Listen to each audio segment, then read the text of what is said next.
It's freedom.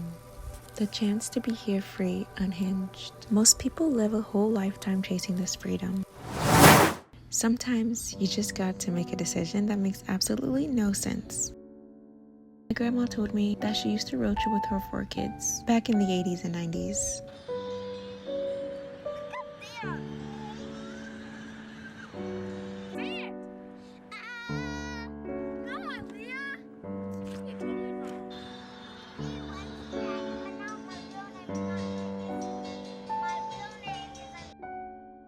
I've just recently started looking at travel photos like these and wondered what it would be like to visit these places. It's one of those dreams I never thought would come true as a single mom. So I booked a rental car. Now, if I'm being honest, I don't have much of a plan, just a few pins on a map. And since I literally have someone's childhood in my hands and I want to give him the childhood I didn't have, this is the story of a mother and a son on a Southwest road trip that led us to our simplest memories. I guess I'm living in my car while traveling across the Southwest. I could be a normal person and book hotels in every city, but that would be extremely costly. I already live in a van, so this concept isn't completely foreign to me. But what is quite foreign is the fact that Americans don't road trip with their kids as much anymore. I personally think the US is such a beautiful country. And people will probably say, oh, it's because of gas prices or the economy, which I totally understand. That's an entire problem within itself. However, I feel as though we've completely given up on road trips. By 2007, more Americans were flying than ever before. Today, more than 750 million tickets are sold each year. I definitely looked up airfare and how much it would be to fly from California, Arizona, Utah, Nevada for a month and quickly decided that it's just too expensive. Since my schedule is flexible and my son is homeschooled, I thought, why not drive and see some of the country? I would make a 2,300-mile trip at a slower pace. I don't enjoy marathon driving, so I began looking at points of interest along the route back to LA, focusing on parks and outdoor adventures. My son and I are fairly new to the outdoors and aren't experts. However, I decided to live in a car because I found it's the perfect way to get us outside while still giving us the sense of adventure we crave. I always thought the average car camping person was kind of lame. They appeared to experience just a tiny hint of unmeditated nature as they sat around their campsites with sagging tents and radios and melting ice and leaking coolers. Leaking coolers, boy. I had that a lot. But I was wrong. Car camping shouldn't be compared to backcountry camping. It's a different experience. I enjoy it for what it is. I mean, parking in a spot, unloading a bunch of stuff, always too much stuff, setting up a tent, making a big weird meal, kindling a fire, blasting some logs with lighter fluid, roasting s'mores, sitting around the fire and telling stories. So many stories. That's what it's all about. Being together outside, living in a car can give families some of their most meaningful shared memories. Look, Mama.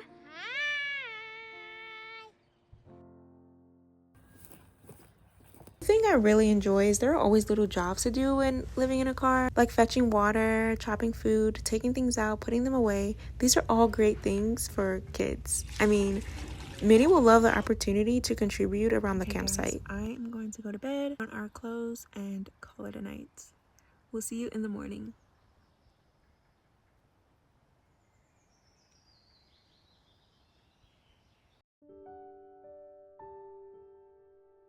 Those of us a certain age will recall that it wasn't so long ago that beginning a family road trip, a lot like setting off into the wild frontier. The roads were paved and the route was marked, but the journey ahead was still fraught with unknown perils. Before us lay hundreds of miles of open road and anything could happen.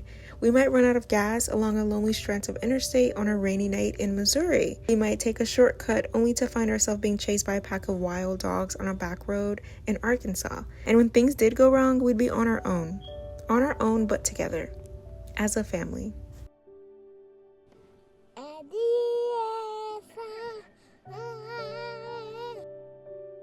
Good morning, you guys. It's like 6:40 right now. I feel like I woke up the entire campground because my little sister comes beating on the window. She was tapping on the window and then she went to the bathroom, so I thought maybe something was wrong. But then I felt back asleep. She came back again and I couldn't find the key, so I tried to unlock the door and the alarm went off. So I feel like I woke up the entire campground. I found the keys, unlocked the door, and she was able to get some breakfast out. I didn't cook breakfast just yet. I'm going to wait until it gets a little bit warmer. Kareem is right here behind me. How'd you sleep?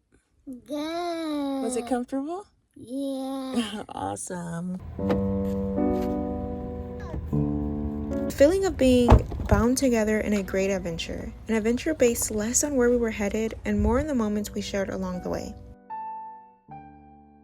Just brushed our teeth and I'm gonna cook breakfast. We're gonna have sausage and pancakes today. It was a bit chilly last night, but we're making it work. I am gonna start breakfast like I said. Kareem is right there playing and we're gonna get this day started, so let's cook. This is day 3 of living out of a car. Every day looks a bit different. It usually starts off with Kareem helping me with breakfast.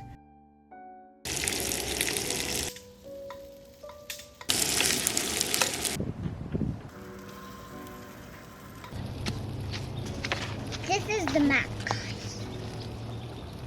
This is the map, guys. So we're right here. We gotta go all the way. This is the town. Oh, we gotta go up the mountain. Then we gotta go to the lake. Is that yours?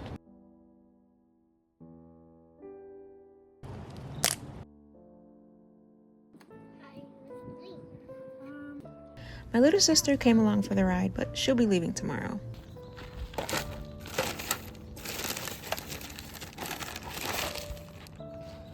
Since we are paying for a campground, we don't have to carry our trash with us and can toss it in the bins. A trash can. Honestly, such a luxury. We're going into town today and I've heard people rave about this Southern California mountain town and I had to check it out again for myself. I want to live in the mountains one day. I don't know where, I don't know how, but I do know that it will happen. I'm a big coffee drinker, but my little sister thrives off of it. We found the nearest cafe so she could delve in her drink. We were honestly on a hunt to find this lake, but instead we got views of the town.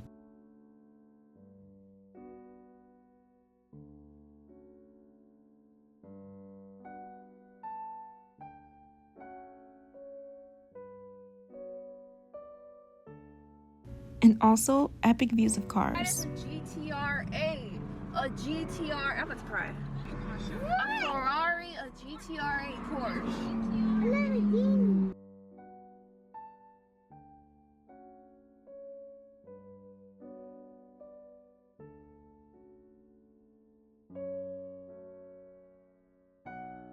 I can believe all this cars.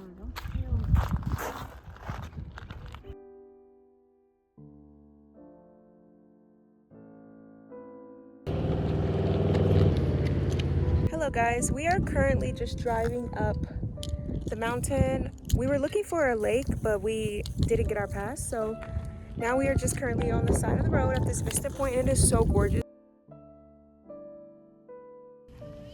We then went into town, and I don't usually shop around and eat out while we're on the road, but this town is so quaint and perfect. How could you not indulge in everything it had to offer? Plus, I am literally on one of the road trips of my dreams, the Southwest, and I wanted to take all the detours and see all the tourist attractions I possibly could. Also, take Kareem to some pretty sweet gems on this journey.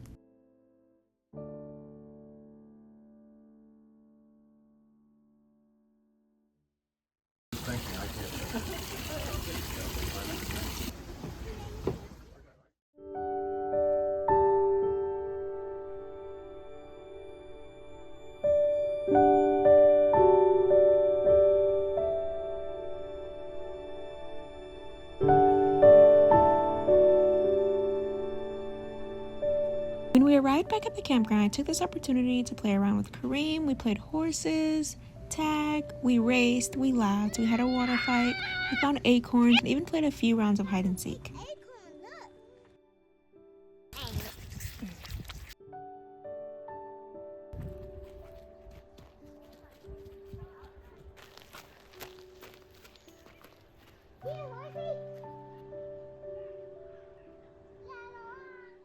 Found ya! Found ya! 2, 3, 4, 7, 8, 9. I see you! I see you! Oh! You found me! Say, go!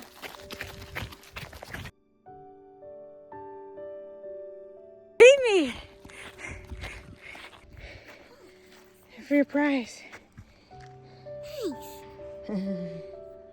It smells so good.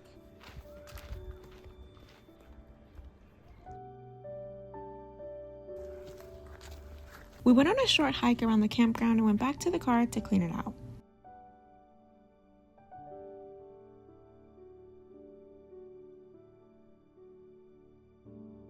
I find myself cleaning it twice a day because it gets dirty pretty quickly due to things being thrown around.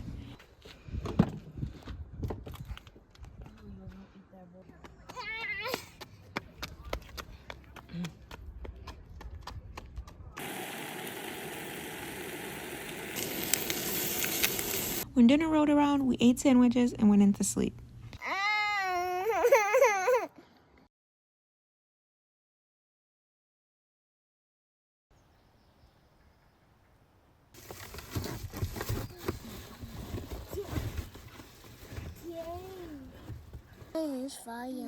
Good morning.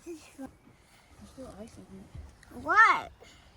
I put the tent away and we headed straight out of the campground.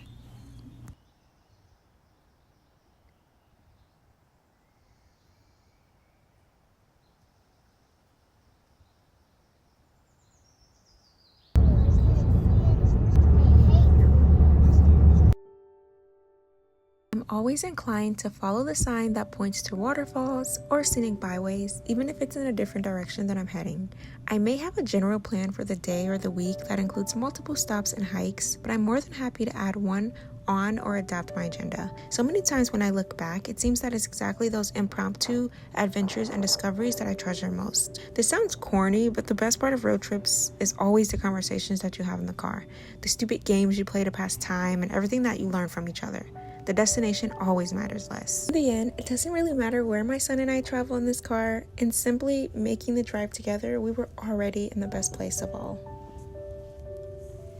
We are driving down California and this is what we see. Look how gorgeous this is. Like, oh my God. Wonder why I do road trips and why I live out of my vehicle? This is why.